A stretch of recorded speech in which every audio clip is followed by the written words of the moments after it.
Grazie a Geek Buying abbiamo la possibilità di farvi vedere questo Navi N65. Mi raccomando, ricordatevi che qua sotto in descrizione trovate tutti i link per andare ad acquistarlo e muovetevi perché ancora per poco tempo ci sarà un bel codice sconto che ve lo fa portare a casa ad un prezzo molto interessante. Adesso lascio la parola a Laco per l'unboxing. Facciamo insieme un unboxing velocissimo, poi vi lascio nella recensione completa con Alfredo.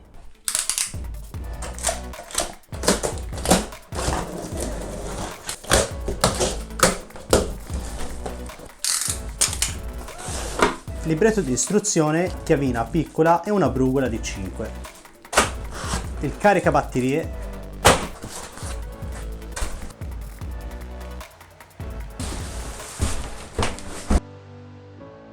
Insomma ragazzi, come ben vedete questo monopattino è davvero molto particolare. Non perdiamoci tanto in chiacchiere. Ora direi sigla, poi partiamo.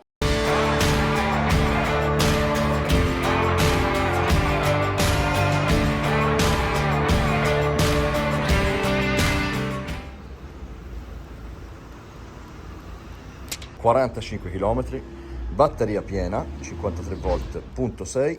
Voglio iniziare questa recensione così.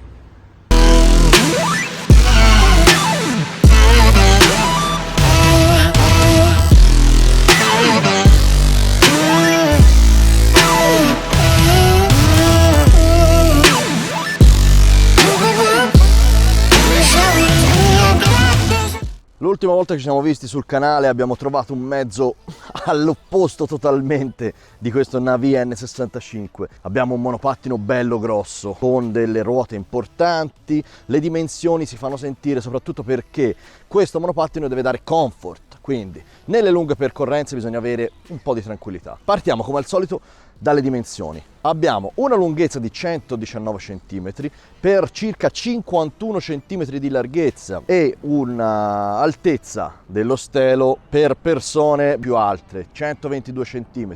Abbiamo questo snodo particolare che va comunque a ridurre non solo l'altezza ma anche la larghezza, perché lo troviamo nello stesso identico modo, veramente ben studiato anche nel manubrio. La situazione cambia totalmente una volta richiuso, la lunghezza rimane praticamente la stessa, mentre le cose cambiano totalmente sull'altezza, che siamo circa sui 46 cm, ma soprattutto andiamo a ridurre fino a 20 cm e mezzo la larghezza.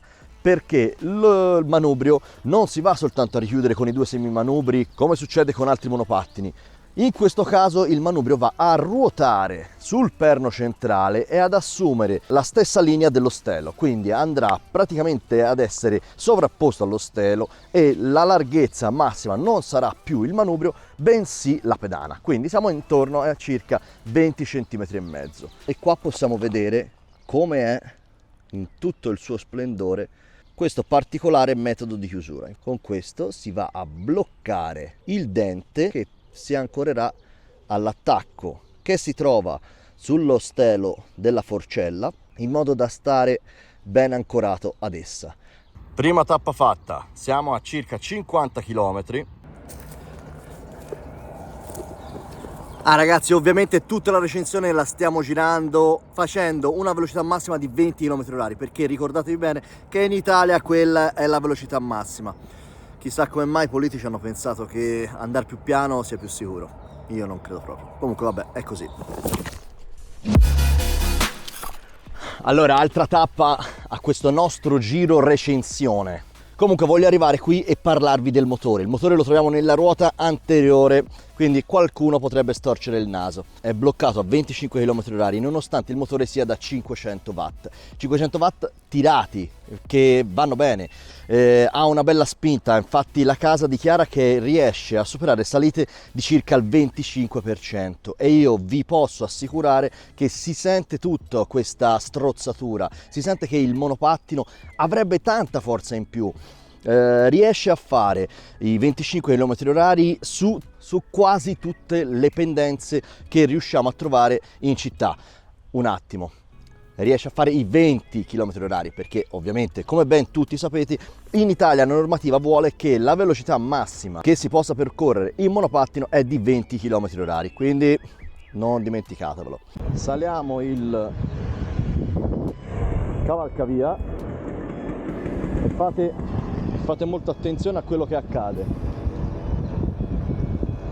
Stiamo andando su tranquillamente a 20 km/h su una pendenza ben superiore.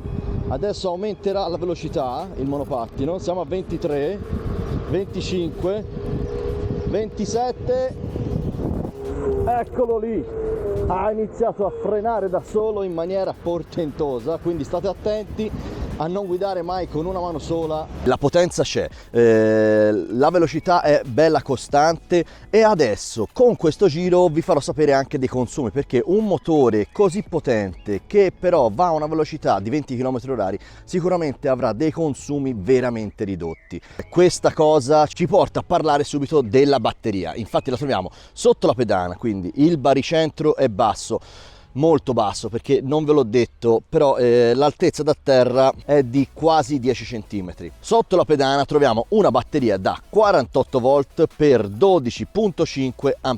I 48 volt si sentono molto nel motore. Gli 12 Ah invece dovrebbero assicurare a questo monopattino una bella percorrenza, che in questo video ovviamente vi farò sapere. L'attacco di ricarica la troviamo qua in mezzo ai piedi, sotto, proprio alla base dello stelo, coperto da due gommini. Infatti, andando a scoperchiare il primo coperchio di gomma di plastica, sotto ne troveremo un altro, che questo serve al monopattino ad avere un'impermeabilità IPX4, e cioè vi dà la possibilità di prendere un po' di acquetta. Ovviamente vi sconsiglio vivamente, come per tutti i mezzi elettrici, anche il monopattino è un po' allergico all'acqua. Il caricabatterie è da 2 A e questo vuol dire che in circa 6 ore riavremo il monopattino a carica completa dallo 0 al 100%. Una ricarica non troppo aggressiva ma neanche troppo lenta, come è successo con F40.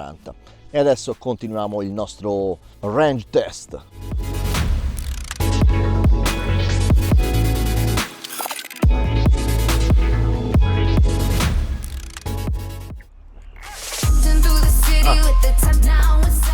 Adesso insieme a voi vorrei vedere un pochino le estremità di questo monopattino. Questo monopattino non troviamo sospensioni, anche se per fortuna il comfort di guida è dato da questi bei gommoni che sono da 10 pollici larghi a camera d'aria. Riescono a dare un po' di comfort grazie all'aria che è dentro gli pneumatici. Come vi dicevo, gomme tassellate enormi, grandissime, che però hanno una buona stabilità. Il monopattino in generale si guida molto bene perché ha una stabilità veramente degna di nota. A camera d'aria, quindi anche in questo monopattino dovrete ricordarvi di andare a dare una gonfiata in maniera cadenzata una volta alla settimana, in modo da evitare qualsiasi problema di foratura. Nella ruota posteriore troviamo il freno meccanico. Questo monopattino è dotato di 2 freni, uno meccanico e uno elettronico nella ruota anteriore, che nelle prime 2 tacchette si azionerà il freno elettrico, che è, come vi ho detto prima, bello potente, perché il motore è bello potente. Quindi quando andrete a frenare vi darà questa bella frenata, e poi dopo, qualora ci fosse bisogno, nella parte posteriore entrerà il freno meccanico a disco. Per quanto riguarda la frenata, questo è un monopattino che, nonostante i 2 freni diversi, perché non ha un impianto frenante unico, non abbiamo il disco davanti e il disco dietro, riesce ad avere una buonissima frenata. Quest'oggi ripartiamo con il test e siamo a 41 km percorsi e qui siamo a 45.3 volt, quindi siamo a, diciamo, tra il 30 e il 40% della batteria, quindi abbiamo ancora un po' di percorrenza.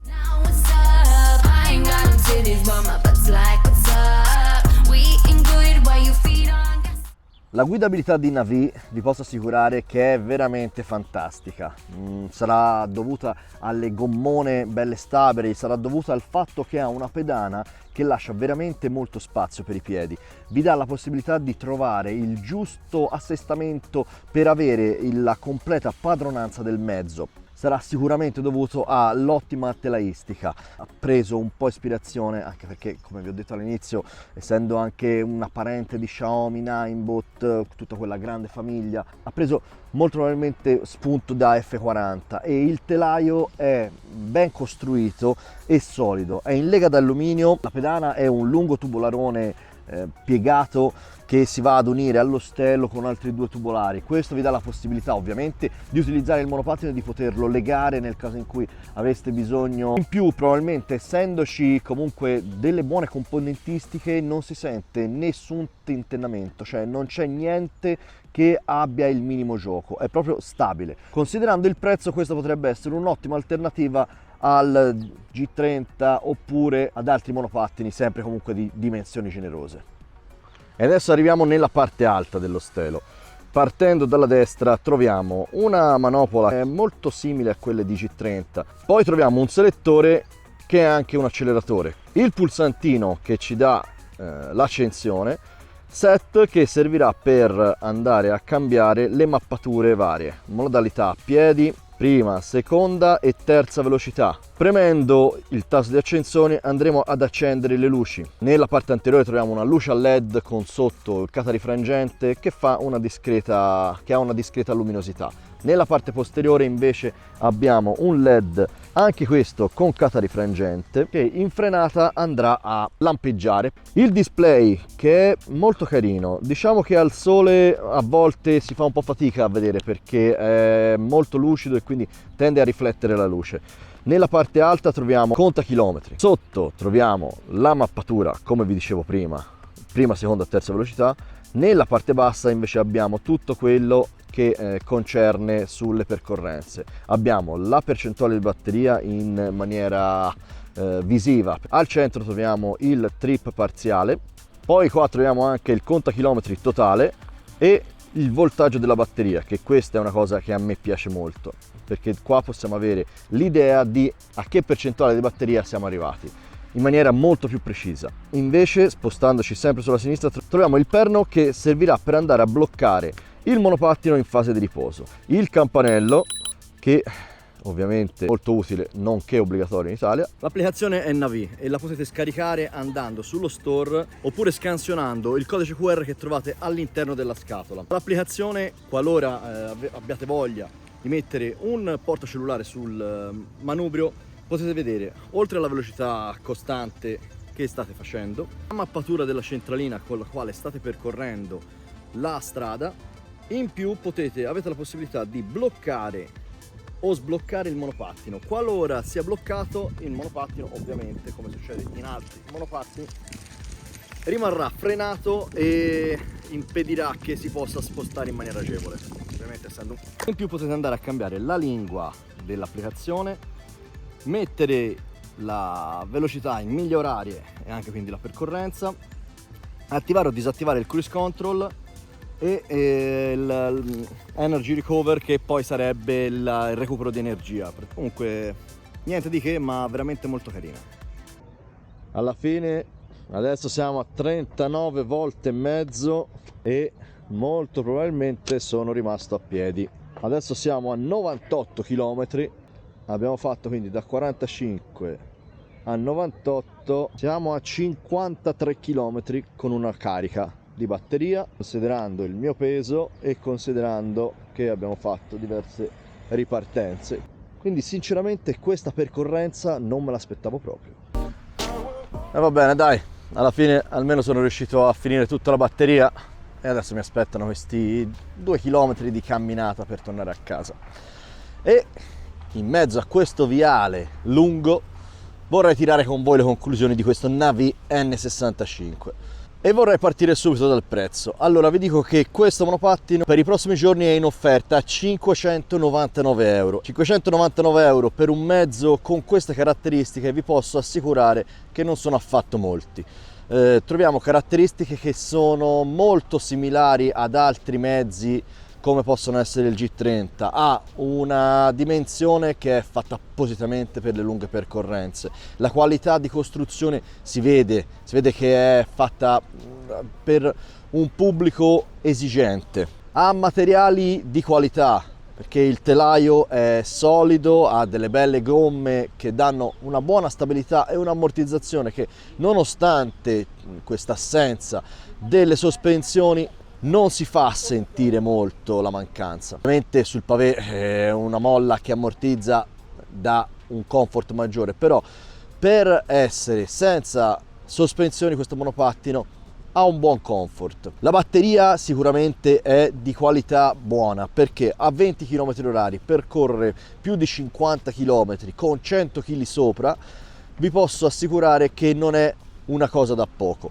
Ovviamente sono stati fatti tutti quanti a Firenze, che Firenze è per lo più paneggiante, però ha un motore che riesce a spingere bene, e i cavalcavia che ho fatto vi posso assicurare che li ha fatti a 20 km/h, una cosa che molti altri monopattini non hanno mai fatto. E per finire vi posso dire che esteticamente la linea a tubolari come quella di F40 di Ninebot a me piace veramente tanto. Lo spazio per i piedi c'era in abbondanza, il fatto che sia IPX4 è un ulteriore valore aggiunto che secondo me non è da tralasciare. Spero che la nostra collaborazione con Kickbuying possa andare ancora avanti, perché ho notato altri paio di mezzi che secondo me sono veramente interessanti. Senza scordarsi che ovviamente anche questo monopattino viene spedito dall'Europa, quindi non ci saranno dazi da pagare, ma nel prezzo sono già comprese le tasse, quindi potete stare tranquilli che quando vi arriverà a casa non avrete nessuna sorpresa. Per questa recensione è tutto, adesso io me ne torno a casa a piedi e mi farà bene anche un pochino per la mia panza. Vi ringrazio per essere stati con me, da Alfredo e dall'Aco Creative per il momento è tutto, e ci vediamo nella prossima recensione o nel prossimo video, sicuramente non sarà da perdere. E adesso vi saluto e ci vediamo alla prossima. Ricordatevelo, il futuro è elettrico, di questo ne sono certo. Ciao! Love it how you love me electric, like you do. Love it how you love me electric, always you. Love it how you love me electric, electric. I love it how you love me a lot, love me a lot, love me electric.